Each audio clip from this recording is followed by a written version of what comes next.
this video, I'll be discussing a cue card and its follow-up questions.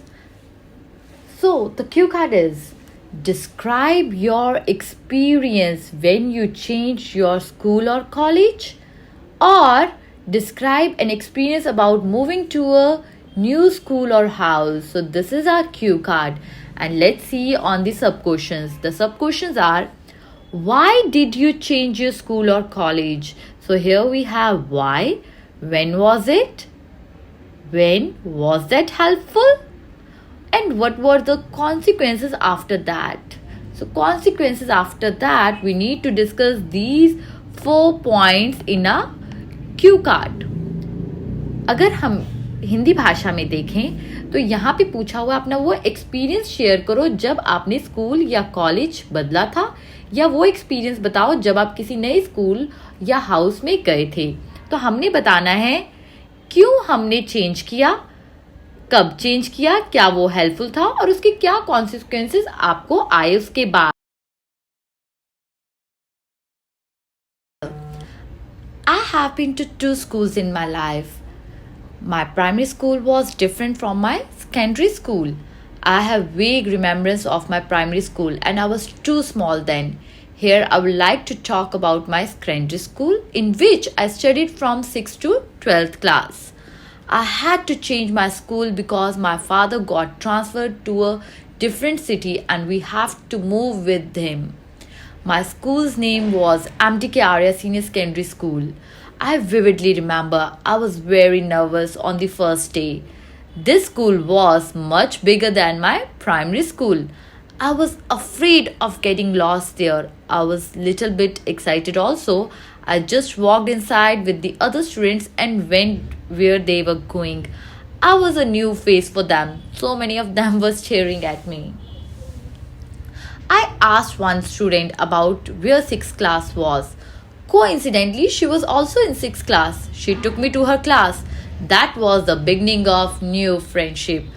Her name was Aman and till today we are the best of friends. She made me feel very comfortable.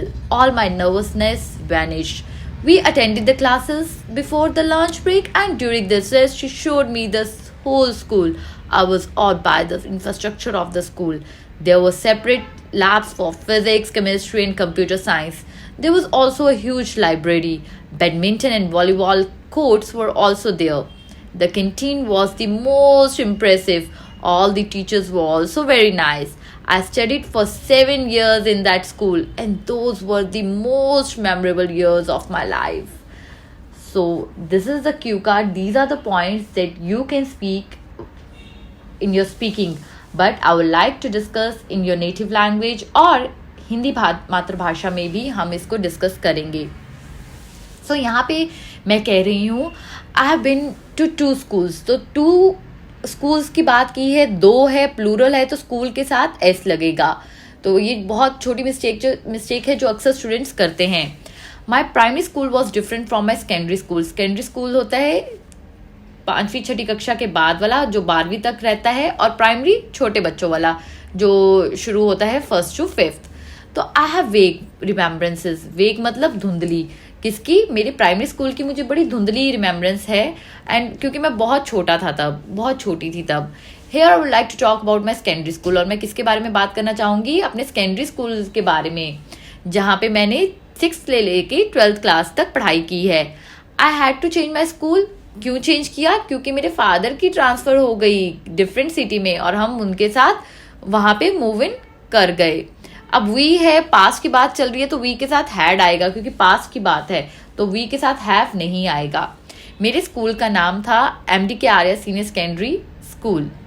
मेरे को बहुत थोड़ा याद है कि मैं बहुत ज़्यादा नर्वस थी. कब? फर्स्ट डे पे स्कूल, क्योंकि मेरे प्राइमरी स्कूल से बहुत बड़ा था and I was afraid of getting lost their. और मुझे था कि मैं खो ना जाऊँ, बट मैं थोड़ी सी एक्साइटेड भी थी. मैंने जैसे ही अंदर गई तो बाकी स्टूडेंट्स भी जा रहे थे एंड वो जहाँ जहाँ जा रहे थे मैं उनके साथ चल रही थी. मैं स्कूल में न्यू थी, न्यू फेस था, तो सब मुझे स्टेयर कर रहे थे, घूर रहे थे. तो स्टेयरिंग आएगा, ठीक है, वर है, वर के साथ वर्ब की फर्स्ट फॉर्म प्लस ING आएगा.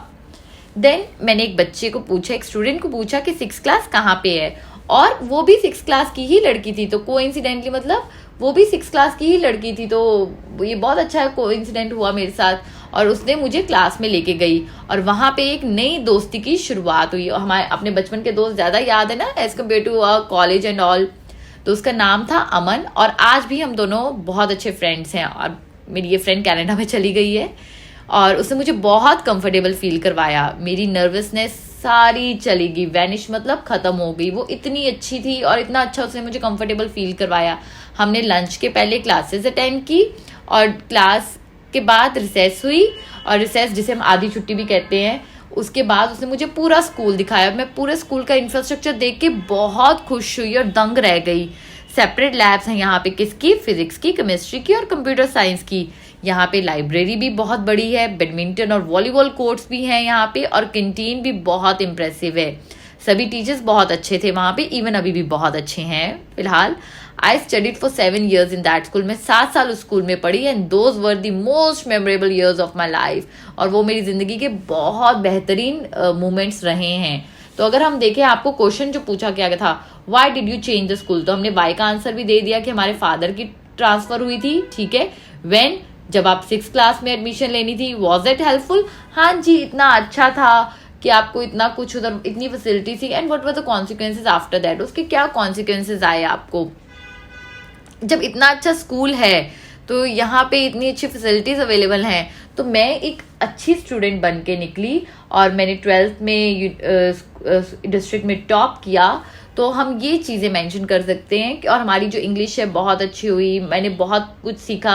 अपार्ट फ्रॉम माय सब्जेक्ट्स मैंने मॉरल वैल्यूज़ भी सीखे वहाँ पे, एथिक्स जिसे हम कहते हैं, तो हम ये चीज़ें भी मेंशन कर सकते हैं।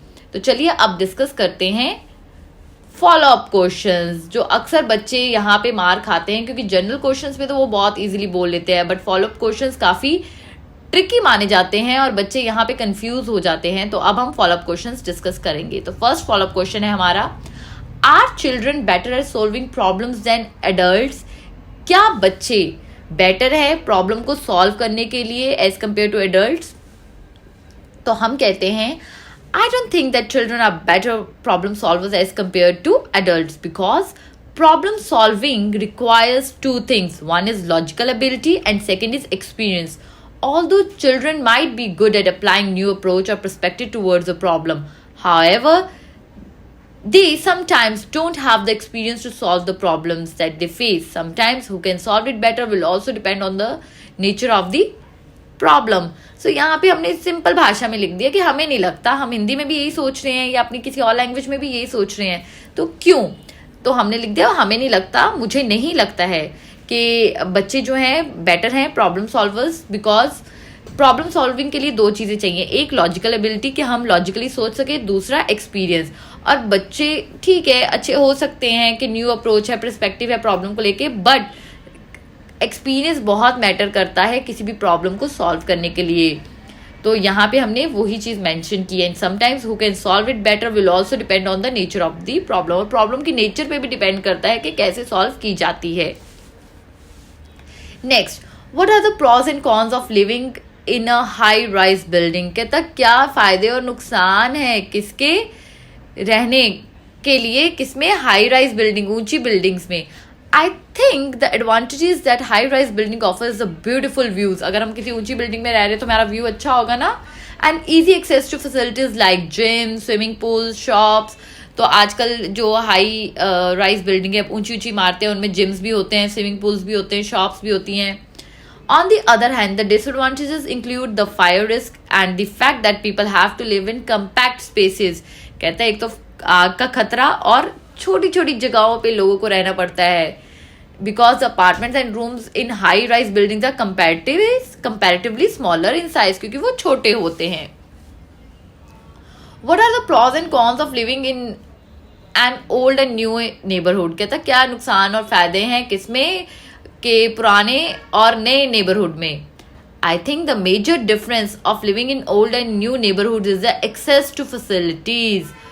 Access to facilities की पहुंच. For example, in old neighborhood, it is difficult to find parking spaces because during their constructions cars were not that popular. So जब ओल्ड नेबरहुड बने थे तो कंस्ट्रक्शंस जब चल रही थी तो वहां पे कार पॉपुलर नहीं थे, लोगों के पास साइकिल और स्कूटर्स होते थे, तो स्पेस की प्रॉब्लम थी. whereas the new neighbourhood are much better plan and focus on the challenges that people face today. और आजकल पार्किंग की बहुत बड़ी समस्या है, तो ये चैलेंजेस को मद्देनजर रखते हुए न्यू नेबरहुड्स, नई जगह कंस्ट्रक्शन हो रही है, नए प्लॉट्स जो कट रहे हैं उसमें ये चीजें बहुत मायने रखती है. अब हम आगे बात करेंगे फोर्थ वाले क्वेश्चन पे. If people move frequently is it better to stay in one house all the time. कहता है इफ पीपल मूव फ्रिक्वेंटली, अगर लोग ज्यादा फ्रिक्वेंटली मूव करते हैं तो is it better to stay in one house all the time, तो better है एक ही जगह पे रहना चाहिए. I don't think it would be wise to stay at one place. If someone moves or get transferred frequently to different cities or town, अब कोई किसी की ट्रांसफर हो रही है, मेरे पापा की ट्रांसफर हुई तो हम एक जगह थोड़ी रह सकते हैं, हमें भी पापा के साथ जाना है. तो यहाँ पे हम एग्जाम्पल दे रहे हैं. My brother who is in army gets posted on to a new city after every 2 years. He always moves to a new place with his family because if he chooses to opt for a permanent home, then he would have to live away from his wife and children. तो दूर रहना पड़ेगा family से, तो family से हम क्यों दूर रहें. तो इसी के साथ हमारे फॉलोअप क्वेश्चंस और क्यू कार्ड डन हुए. अगर आपको कोई भी प्रॉब्लम है तो आप कमेंट सेक्शन में भी बता सकते हैं. एंड ये क्यू कार्ड मैं आपको बता दूं रिसेंटली एग्जाम में आया है, ये एग्जाम में आया है तभी हम डिस्कस कर रहे हैं, और कंटेंट बहुत ही क्रिस्प और क्लियर है. आपको कोई भी